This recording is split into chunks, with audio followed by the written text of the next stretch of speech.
All right, we're going to go ahead and get started. I appreciate your patience and thank you for attending. This has been something that's been in the works for well over a year. It's a partnership between the Trulaske School of Business here at Mizzou, as well as MU Healthcare and the School of Medicine here at the University of Missouri. And I just wanted to say thank you, a big thank you to Beth Alpers, Nikki Magruder, Laura Kelly Henderson, Dr. Laura Kelly Henderson, as well as a few others.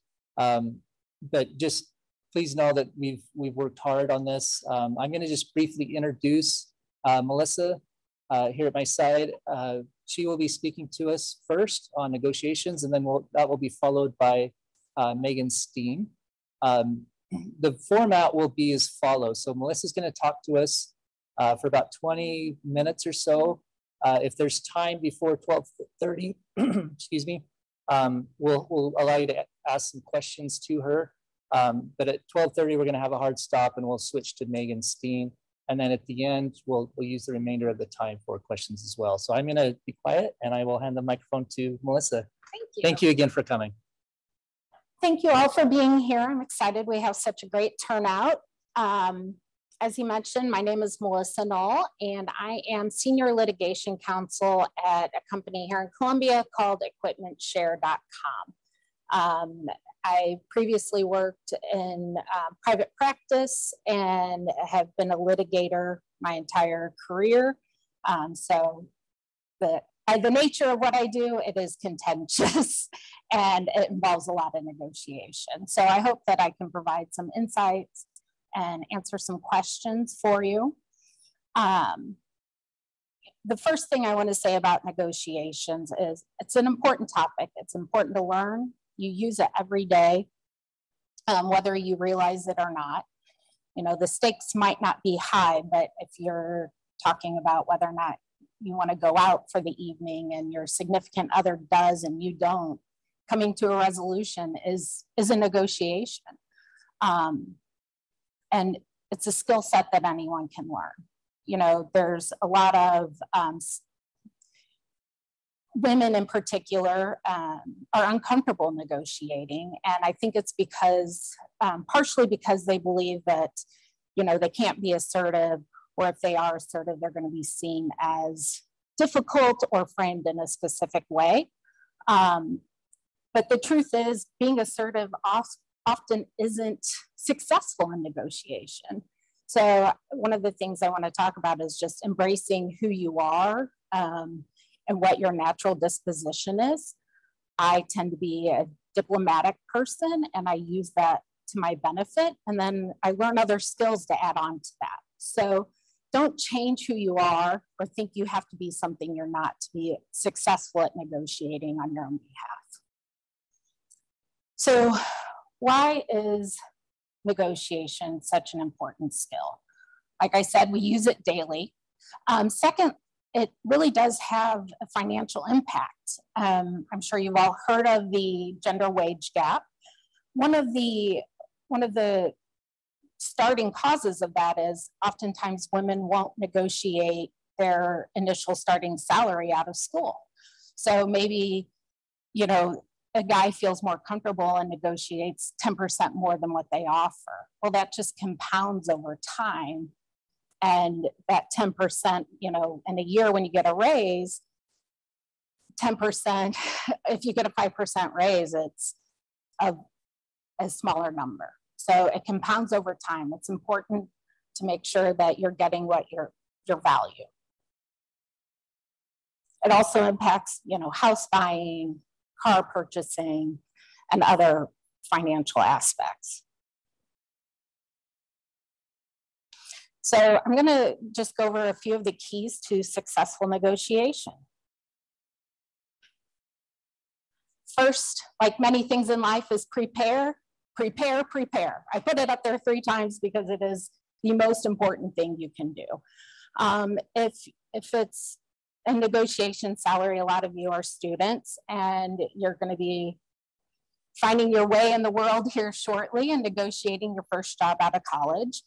One of the smartest things you can do is go online and find out what starting salaries are, what similarly situated companies are paying their, new hires. And you use that data and gather that data so that you can use it to negotiate a better price for yourself. One of the important parts of preparation is also knowing your goal.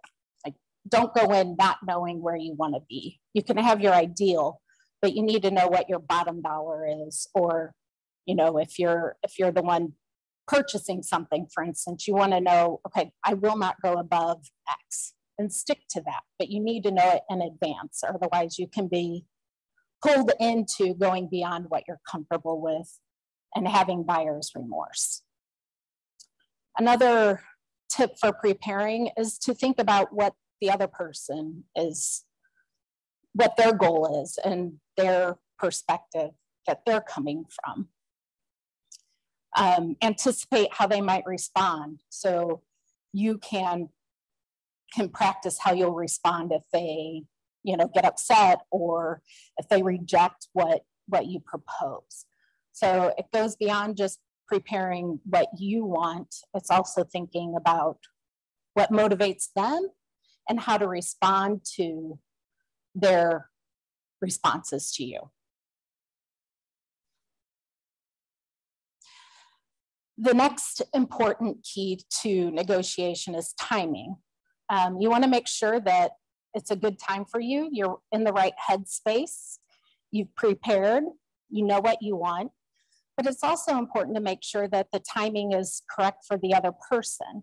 If you're buying a car, that's not such a big deal. You walk in, there's a salesperson there. You know what you want. You know what you're willing to spend. You've looked to see what the other car dealers are selling the same or similar cars for. They're ready to work with you when you walk in the door.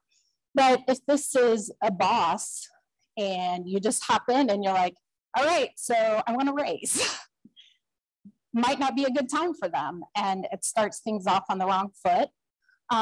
You might even get them to agree to what you want, but you might end up creating difficulty in that relationship. So invite them for a time that works for them to have the discussion, and make sure that you have leave enough time to actually go through the process. If you rush it, you're not going to get the end results you want.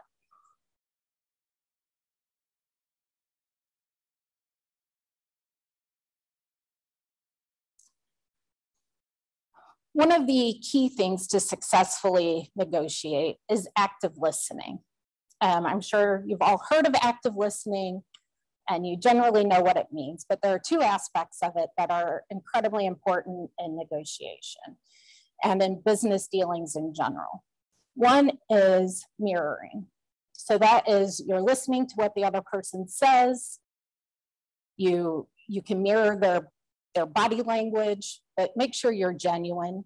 Don't mimic or mock them, but reflecting back what they're giving you builds rapport, builds trust, and they think, oh, this is a like-minded person. This is somebody who's like me. And then repeating back what they say, not exactly verbatim, but you take the last 1 to 3 words that they use and you repeat that back to them.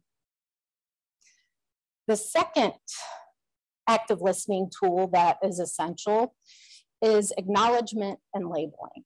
So this takes the mirroring a step further. If, let's say you work at a retail store and a customer comes in and they don't say, I'm angry because X, Y, and Z. Instead, they're complaining about the service. You say, I understand it sounds like you're really frustrated and angry about, the customer service. And I apologize for that. People are afraid to acknowledge negative feelings, but the truth is it takes the sting out. So once you acknowledge that they're there, and say that you understand, and many times apologize for that, it does take the sting out of that negative emotion.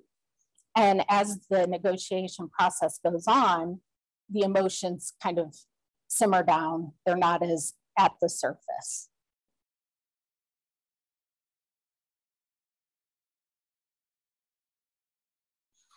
If you don't kind of pull this out, the difficulty is going to be that it will come out.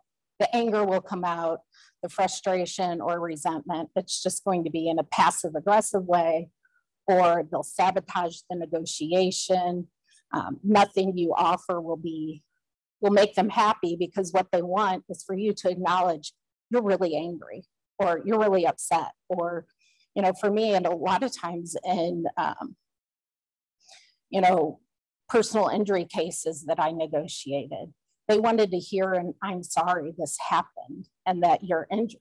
And without that, it wouldn't matter how much money they were given, because they would never walk away satisfied, because their anger had not been acknowledged.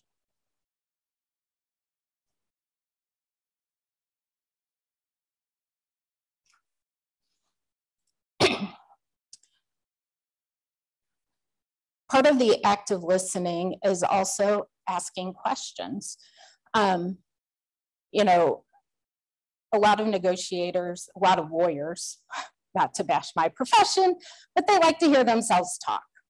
And so they talk and they talk and they talk, and they don't ask the right questions. And you really do yourself a disservice by doing that. Instead, you should ask questions. If you're not getting to where you need to be, it's why, you know, what is it that brought us here? How can we solve this problem? What do you think we can accomplish by doing X? And it gives that person a sense of control, because they're the one guiding what the solutions are. But in fact, you're in control because you're asking that calculated question to address your specific concerns. So if it's, how do we make sure we stay on track? I mean, you're concerned that, yeah, we might agree, but how do we make sure this gets done a week from now or 3 weeks from now? So what and how questions. Try to avoid why questions, because it puts people on the defensive. You know, why do you want that? Well, you know, it's just kind of off-putting. So try to stick to the hows and the whats, which will create dialogue. It's not a yes or no answer, and they actually have to give some feedback. Silence is your friend. Like I said, lawyers like to talk. They like to talk a lot. And people tend to want to fill uncomfortable silences. And I know this isn't about, you know, being a lawyer or strategies for taking a deposition, but it really does apply here. You know, a lot of times if I'm not getting the information I need from somebody, I'll ask a question. They might give me kind of a short perfunctory answer and not really go into the detail I want. So I'll look at my notebook, I'll flip a page, I'll jot down a note. 9 times out of 10, they can't take the silence and they start talking. And that's when their guard is down and they give you little gems that you can use later on. And for the negotiation process, what's important is, you know, they might have things that they want or need that aren't the number, or that they won't tell you, or that's important to them but you haven't thought of. You know, for example, if you're giving a, somebody wants to hire you for a speaking engagement, and normally you make, I don't know, let's say $10,000 for a speaking engagement, but it's a nonprofit, and they're like, we can't do that. You know, that doesn't work for us. We can give you 500.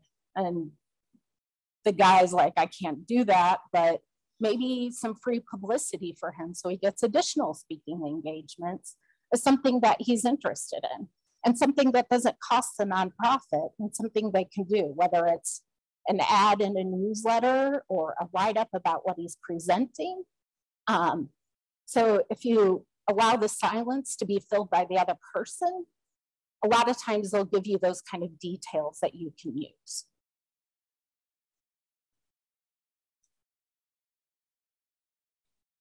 tone matters. Try to be friendly and calming. For the calming voice, it's, you know, people are rattled, slow it down, bring your tone of voice down. It gives a sense of control. Things are fine. There's nothing to worry about. When you're friendly, people are more engaging. They are more likely to collaborate and try to find a resolution to the issues. The other tone, and the one that should be used the absolute least, is being assertive. And I think, you know, one of the difficulties women struggle with in the workforce and the business world is they feel like they have to be assertive in a way that's not comfortable to them. And then it comes off as disingenuous, or, you know, there are lots of social stigmas about women who are forceful or demanding.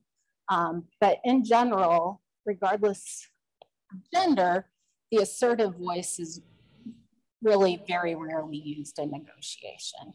You're going to get a lot further if you're friendly, regardless of whether you're a man or a woman. They've actually, there was a study of lawyers who, like their success rates in negotiations, and the most assertive attorneys were the least successful. We're the least successful in actually coming to a desirable resolution for their clients. So again, embrace who you are. Don't try to be something you're not if you're not naturally an assertive person. Embrace whatever personality type you have and build skills around that. Because if you're genuine, you're going to be more successful. Stay calm. You know, one of the things that we're going to talk about is, you know, conflict avoidance. A lot of people avoid it. They let things fester. They think it'll fix themselves. You know, it'll fix itself. And then when it comes time for the negotiation or that difficult conversation, emotions run high. It's important to stay calm. If you're calm, it will have a calming effect on the other person. If they're upset because this is something that is highly emotional for them, don't buy into their emotion. You can acknowledge it, and you should acknowledge it. Using the tools that we talked about before with active listening. Acknowledge it, but don't let it become your feeling. So part of preparing is knowing that you need to keep your emotions in check.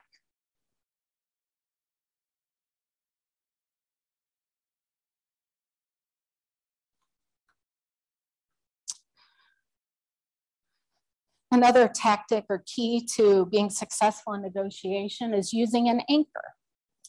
So for instance, if you throw out a big number, if you're the one making the demand, for instance, you know, I want $5 million for, you know, this damage to my reputation, and you stole my customers, and you breached your non-compete agreement, and this is our lost profits. When you do that, everything after that is gauged in relation to that anchor. So, you know, your goal might be $1.3 million or $857,000, whatever it is, but that seems like a much better deal when you started out at 5 million. If you started out at 1 million and your real number is 800,000, it doesn't, the other side doesn't feel like they got such a great deal. So anchor expectations, whether it's with a low number, if that's your goal, or a higher number if you're the one seeking payment. And this really does work on a psychological level. So I'm sure you guys have all shopped. You know, a lot of stores you go in and everything's always on sale. And if you look at the initial price, you're like, you know, $30, I'm not going to pay for that. That's, you know, if that's the the marked price. But if it was originally $50, that's marked down to $30. There's a little mind trick. And you think, oh, that's not a bad deal. I saved 20 bucks, even though the value was always 30. So anchoring, they use it on us in marketing and all sorts of things, but it also is a good tip and to use in negotiations. This isn't always applicable, but using odd numbers can really give weight to what your demand is. And what I mean by odd numbers is not something that's exactly round, like $4 million or $100,000, because it seems like that number may have just come like you pulled it out of the air. This actually came up when I was recently buying a car, and they did it to me. So we were negotiating the value of my trade-in, and I had a number in mind of what I thought it should come in at. And they bring me back the first number, and I'm like, that's not going to work. You know, I've done some research. Here's what, you know, the value is. We went back and forth a couple times, and with their final comeback, they came back with something like $8,227. This is the best we can do. And I knew what they were doing, but even still, it's effective because you think, wow, they really like crunched the numbers and came down to like, this is the bare minimum we can do. And I was happy with the number, so it worked out, but it can be a very useful tool because it makes it seem like I've really looked into this and this is the absolute lowest amount I can take, or this is the absolute most money I can pay on this and still come out, you know, break even on what they said was, this is the most we can give you and break even. I'm like, yeah, that's not true. But I was still happy with the number, so it worked out. So keep that in mind if you're like kind of getting towards the end. Using an odd number can make it seem like you really like thought it through and this is my bottom dollar.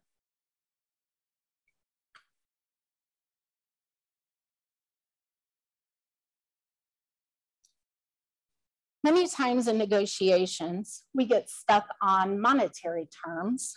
And if you're close, but you're not there, it oftentimes makes sense to move on to non-monetary terms.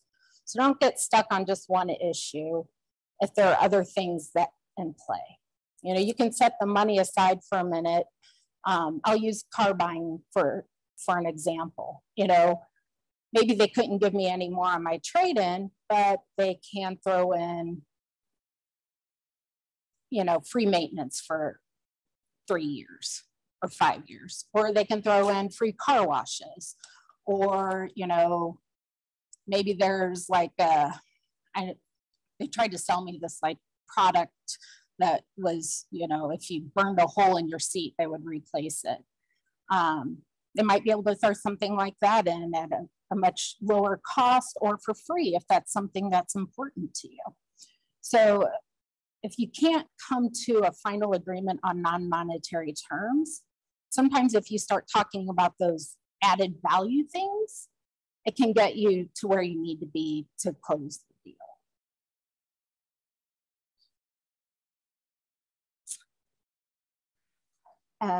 Finally, questions. I don't, do you guys have any questions for me? I'm happy to answer. Do we have any online? No? Oh, yes. For those online, she asked about negotiating over email rather than in person. I would say try to avoid it at all costs. The issue with negotiating via email is tone is lost. Context is often not there. Things can be misread, misunderstood. Even in just general conversation, you know, things can turn bad because you've said something and they've read it one way, or, you know, read it with a particular tone that you never intended. So a lot of times it's best just to pick up the phone if possible. If you are negotiating via email, just choose your words carefully. And I always like draft my email, and then I step back. I come back like an hour later and review it to make sure it says what I want it to say. Because if you shoot something off quickly, you might include things that come off the wrong way, for instance. Yes.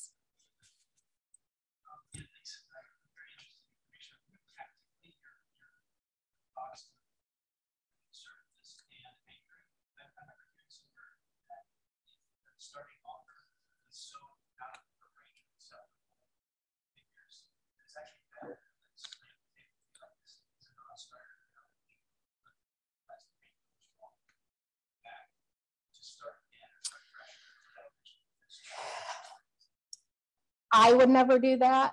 Well, I take that back. I've had one negotiation where it was actually mediation, where I told the mediator that I never walked out of a mediation and that the demand was so insulting given our prior, because we had negotiated prior to having a mediator there to try to finalize details. So I did do that once. I didn't slam down my hand, but I was not happy. And I let the mediator know. That mediation wasn't successful. Generally, it's better to say, rather than even responding, so you can respond with a really low ball number, for instance, to let them know, like, here's what I think. Sometimes that can backfire too. And really, you don't know how they're going to react. You can try to think that through, but I generally recommend saying something like, that's just not going to work for us. I had a negotiation recently that they did come out with just this ridiculously high number. And it was just never going to happen. Like, we were never going to pay even 10% of what they were demanding. And so what we responded with was, rather than giving them a number, was say, that's never going to work. How did you come to that number? Like, what's the rationale? This is, to me, the number one rule of negotiation is never bid against yourself. So if you put an offer out there, make them counter before you make another move. Just don't bid against yourself. But they did. And so they came back with a number that was half. Like, they went from 4.1 million to 1.9. And we didn't even put a penny on the table. They just, I guess, realized that it was a ridiculous opening demand. And, they made at least 3 moves without us ever putting any money on the table. And it was by asking questions.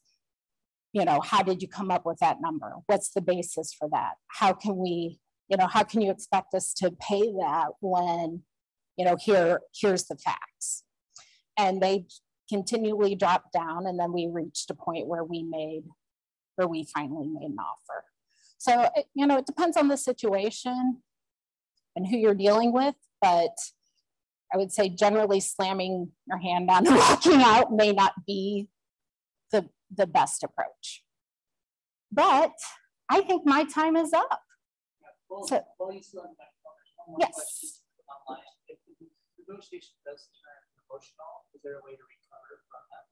Sure, that's a great question. No matter how hard we try to control our emotions, sometimes that happens.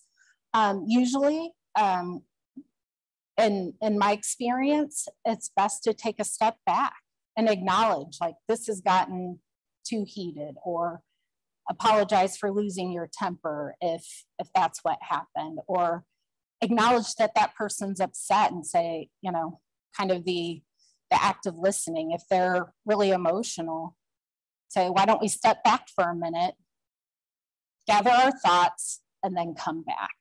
Because if you continue down that path while emotions are high, you're not going to get the results you want. So it's better to acknowledge the emotion, step back, regroup, and come back to the table.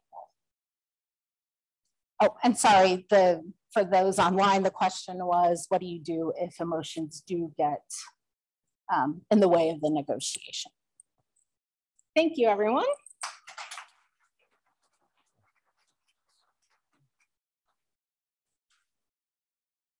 I did have a couple of questions online about access to these slides.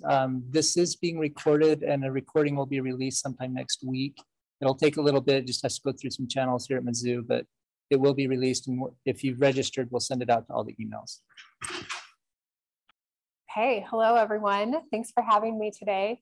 So I felt really honored when Joel asked me to present. I am actually an alum of the Exec MBA program here, but also have my MSW from Mizzou as well. So today is a really great way for me to kind of marry my two MU degrees together and kind of bring my clinical and business side of things here today. So conflict management. I don't know a lot of people who love conflict, but it is a part of life. And so in all aspects of life. So what is conflict? Oftentimes it is described in some of the most intense terms that you can find. So, you know, it's thought of as being a fight and a battle and a war. And that there are two competing sides who are dug in on their views and really doesn't, the way that we view it oftentimes doesn't leave a lot of room for negotiation. And so that's what we're going to talk about today is how could it look like if we redefine this? Because all great relationships, personal, professional, require productive conflict to grow.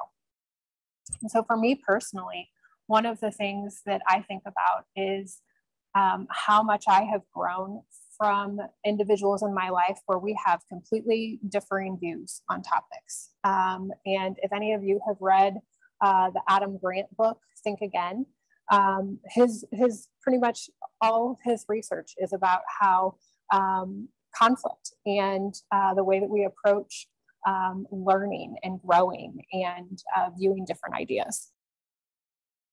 Not to say that this is easy. So this can be really difficult, especially in professional environments, especially for women, because conflict is often viewed as taboo. And, you know, for women in the workplace too, for the fear of being labeled emotional or difficult. And that having that conflict then take away from other professional accomplishments that have happened. But we can't avoid it. And so we need to learn how to lean into it because it is a necessary and important aspect. Even though it's important, we still shouldn't approach everything as an all-out battle and war. And so we're going to talk about some of the ways to create that psychological safety for ourselves and for the person that we're in conflict with to make sure that it's the most productive that it can be.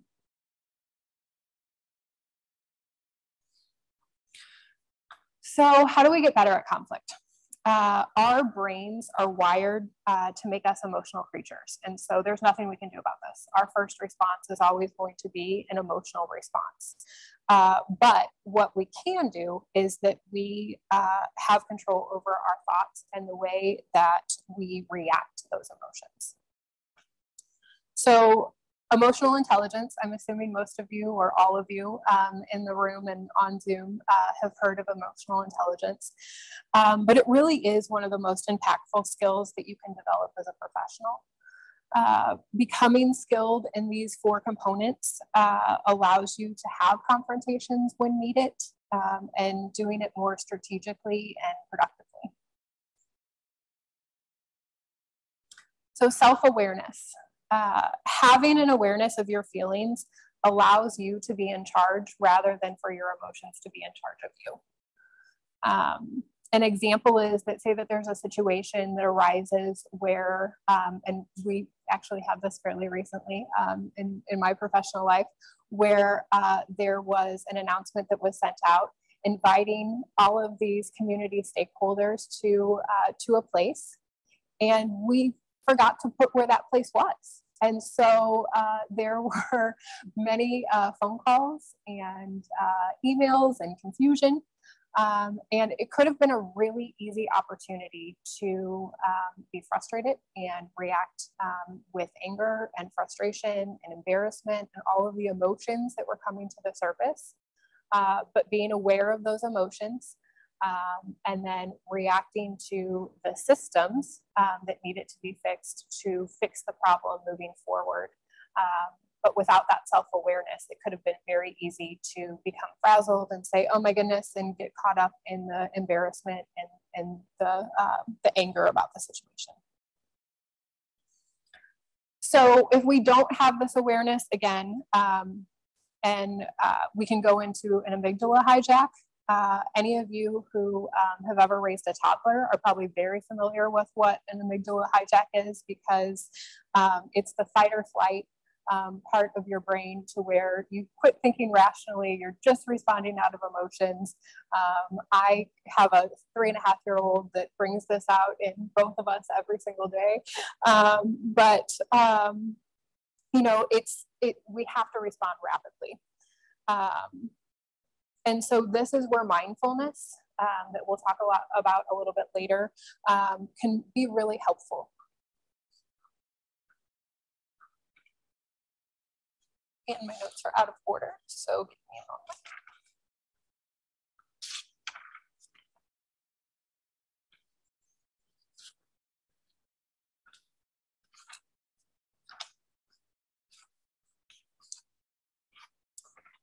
moment. Okay.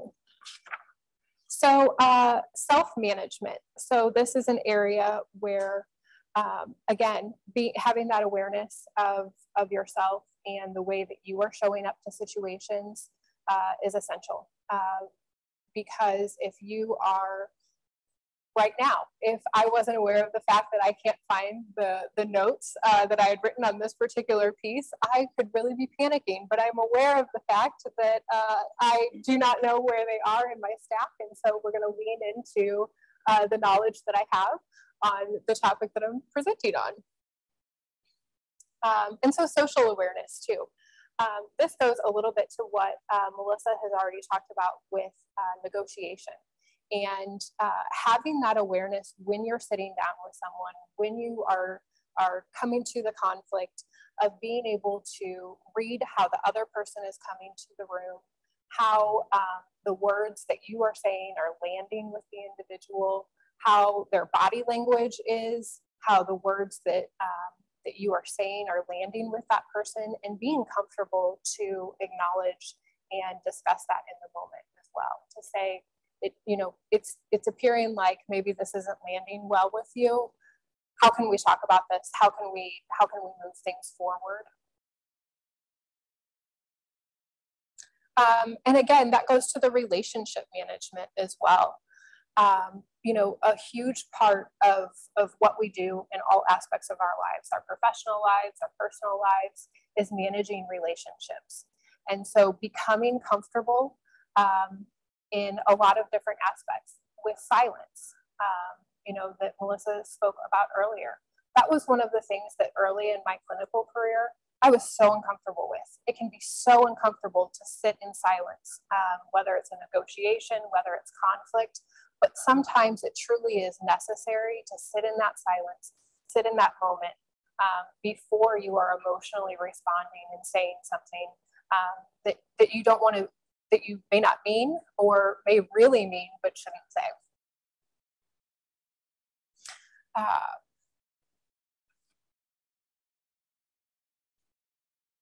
Let's see. I really hope I can find that.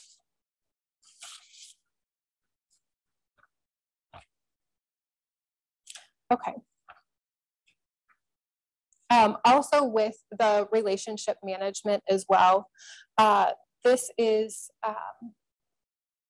you know, it's addressing the elephant in the room. It's addressing that this is a situation to where you may have differing views and that you both feel uncomfortable about needing to come to a resolution, but being in it together to move forward. So if any of you are familiar with Dr. Brene Brown, that's what all of her work around, especially like Dare to Lead, it talks about is that it is uncomfortable at times, but owning that uncomfortableness, voicing the uncomfortableness, and still being willing to lean into it without attacking the person. You know, there's a way to disagree about issues without attacking the people who are bringing those issues forward.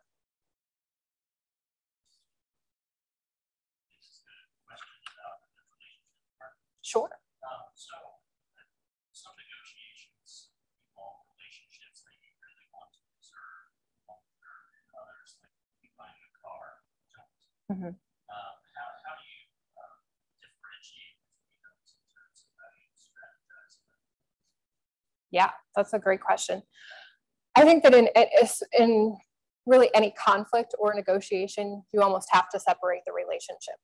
You have to separate the people from the issue that you're talking about. And so again, I think it can go to the acknowledging of saying, I know that we have a long-standing relationship and that this may be uncomfortable at times for us. Here's where I'm coming from, allowing the other person to speak to where they're coming from.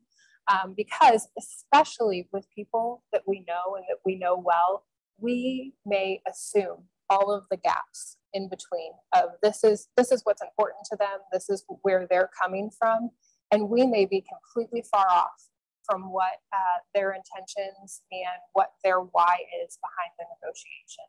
And so to allow space for that with the individuals that we know closely, it's probably even more important in those close relationships to not make those assumptions and to know that to really take the time to listen and hear where they're coming from. I can probably lean into conflict and negotiate much better with a car salesman than I can my husband. So because in my mind, I've already assumed this is where he's coming from. This is what it is. And there may be aspects of truth about that, but with a stranger, I think we tend to give more of that space at times. Any other questions?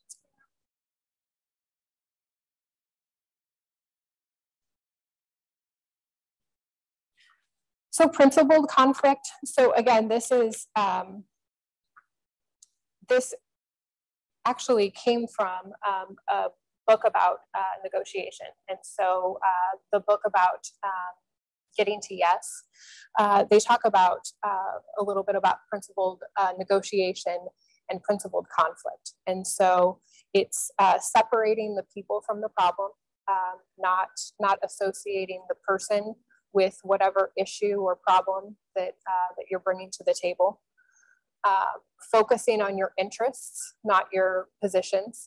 It can be really, really easy sometimes to dig into a position that we've taken and feel that that our identity is tied up in that position and that there's no room for negotiating or for giving in any way because our identity has become so closely tied to that position. But if we can separate people, including ourselves, from the problems and from the issues, that is really a huge piece of principled conflict. And then options, inventing multiple options, looking for mutual gains before deciding what to do. One of the things, I work in a field and in a position to where we work across many different political party lines. And so it's looking for those bipartisan opportunities to come together on issues. And so I'm sure that many, all of you can relate that, especially in today's world, that can be an increasingly more difficult thing to do. But there are still so many opportunities for common ground. But we have to be willing to listen and take the time to learn about that common ground. Ask the questions, ask the open-ended questions of what's important to the other side. Why are they here? And taking the time to actively listen rather than listening to respond to what they are telling you. And then criteria, insist that the result be based on some objective standard. It has to feel like both sides are walking away feeling heard, feeling as though they have not had to compromise themselves or their entire stance on an issue, and that both sides are walking away feeling satisfied with where the conflict has landed.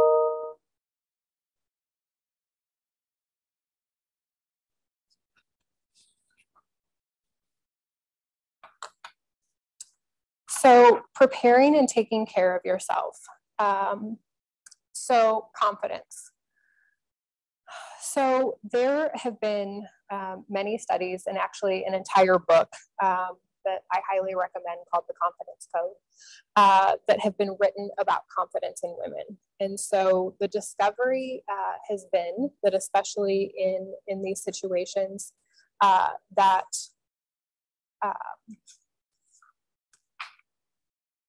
women often, or that women don't lack confidence, but that they often lack confidence.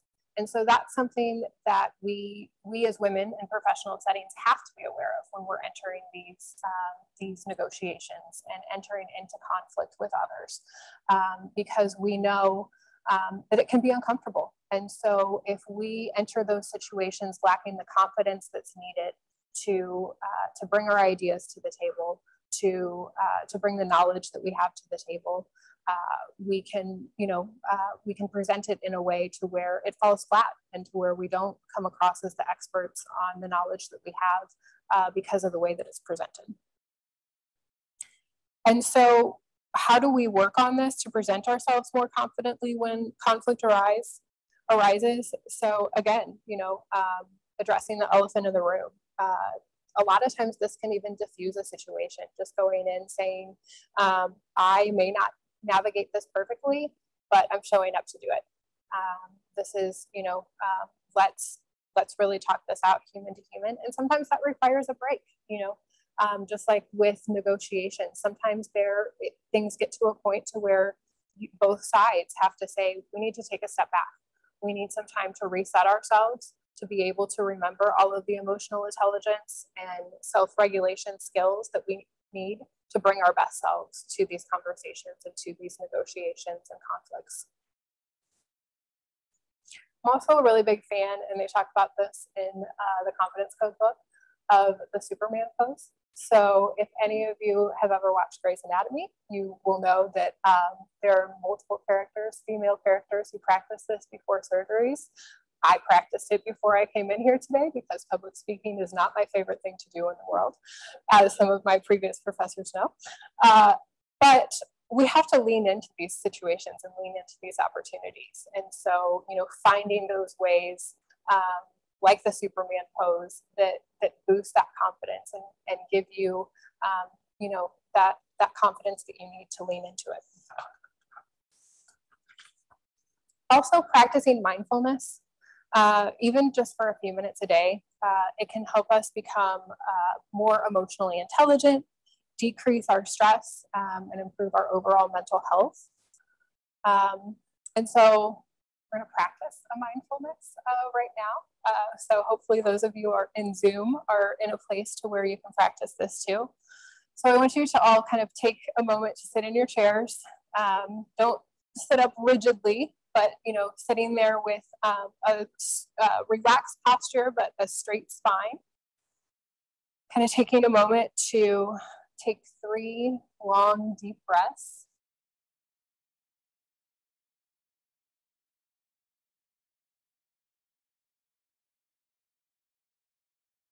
And then just focusing on and becoming aware of the sensations in your seated body. what did that do to your body after taking those 3 breaths?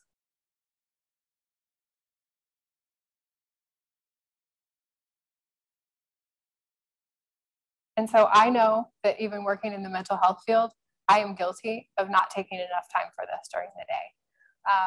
But if we make intentional time for ourselves to really practice and focus in on where we are, where our bodies are, where our mind is, where our emotions are, we can come to these situations with a much different version of ourselves.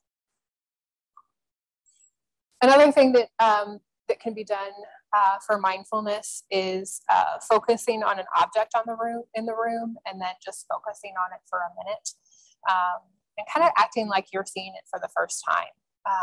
And so we're not going to necessarily practice this one, but it can just give you a time to reconnect and just refocus yourself.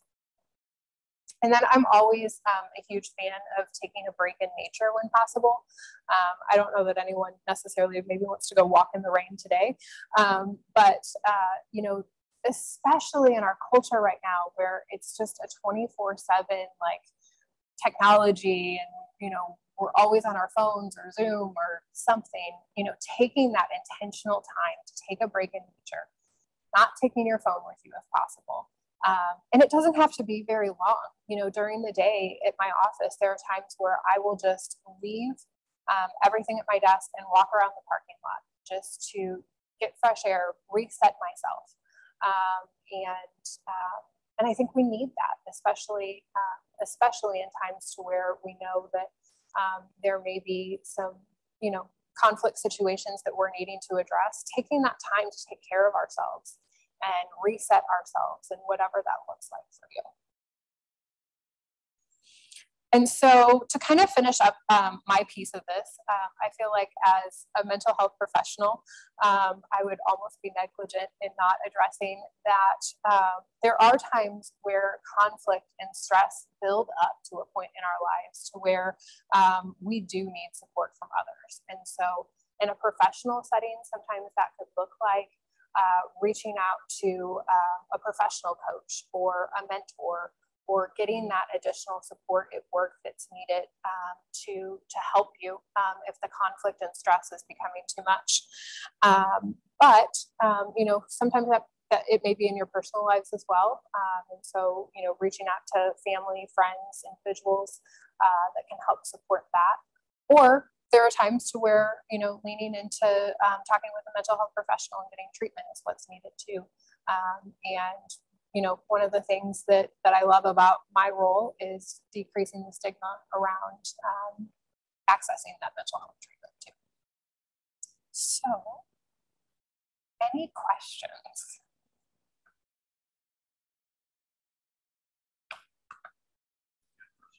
So, you guys talked a little bit about some, I guess, either stereotypes or ideas about women not being confident or not negotiating, that sort of thing. I was wondering if you guys had thoughts about what are some of the strengths that potentially women bring to the table that might help them negotiate better. Absolutely. And Melissa, I know that you have a study on it, but since I have the mic, I'll say something first and let you talk about the study. So you know, one of the things that a professional coach had said to me at one point is, especially around the assertiveness that was talked about, is that rather than trying to lean into these skills that others are already bringing to the table and that you may not bring as authentically, lean into the areas that you do bring. So for me, it is active listening. You know, it is, you know, being able to have a more natural way of connecting with humans too. And so, you know, rather than kind of acting like I had skills that are not natural to me, it's leaning, it's different for every woman too.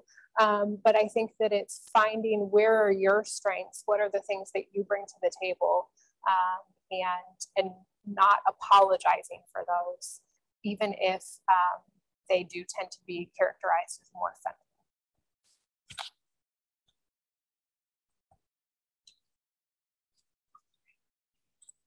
Those are great points. And I would just add on to that, you know, I think that there have been instances where I've been successful in the negotiation process, or even an information gathering process, because of my ability to listen and my ability to be diplomatic.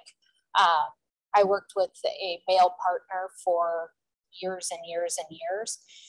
And there were times that, you know, he might have been the better person for the negotiation, but there were times that I was the better person because of my ability to kind of ease people's concerns or calm them down, you know, understand where they're coming from and let them know where they're coming from, like that I get it, without just saying, no, I get it, or I understand how you feel. You actually have to express that in a way other than just saying, I understand. So that's why I think, you know, it's not about becoming someone you're not. It's about building skills that complement who you are. Because if you're building skills that complement who you are, you're going to be much more authentic and genuine. And in any interaction, whether that's in a negotiation or, you know, just a coworker relationship, it's going to go better. So, you know, I think a lot of the difficulties are that women feel awkward advocating for themselves or asking for money for themselves. I was telling her beforehand, there was a study done recently, and women, if they're negotiating a higher salary for themselves, may not do as well. But if they're negotiating for people who report to them, you know, they need to go to the higher ups to get more money for their people. They are fierce advocates, and they do a better job than most men getting raises for people besides themselves. So, you know, part of it is taking that, you know, that commitment to other people and focusing it on yourself too when you're negotiating salaries. You know, what would you say if it was your friend? Like, why do they deserve that money? Apply it to yourselves. Yeah. So one of the things too with this that I because I know that we have many males in the room, and so I don't want anyone who identifies as a male to feel like we're not speaking to them as well. Because one of the things that a lot of research has shown, and that Joel and I have talked about a lot, is that, you know, the role that men play in professional settings too, and being that that champion and sponsor for women, and creating those spaces for women, and making sure that if there is a woman who works on your team who maybe isn't you know, showing up as confidently, but you know that they have that skill set, you know, finding those ways to let you know, to introduce them or make sure that they have their time to shine in the areas that they have strengths as well. I think we had a question.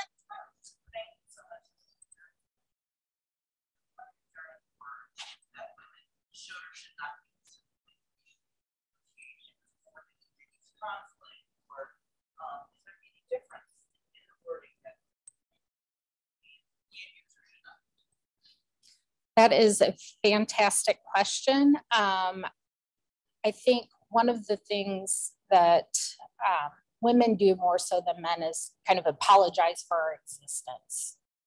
We apologize for taking up space. And for those online, the question was, is there anything in particular that women should avoid doing or that differ between men and women in negotiations? And I think that we need to stop apologizing for taking up space and that for existing, and that includes in a negotiation. You know, when you're at the table, don't apologize because your stuff's in the way. Don't apologize because you've got, you know, things taking up half the table. Don't apologize because you need water. You know, just be comfortable with yourself in that situation. But that's one of the main things I used to do a lot, and I had to learn to stop doing. And that was apologizing for having an opinion, apologizing for interjecting, and you know, making myself heard. So I think when we stop apologizing, they hear what we say more than the apology, and taking it with that kind of grain of salt.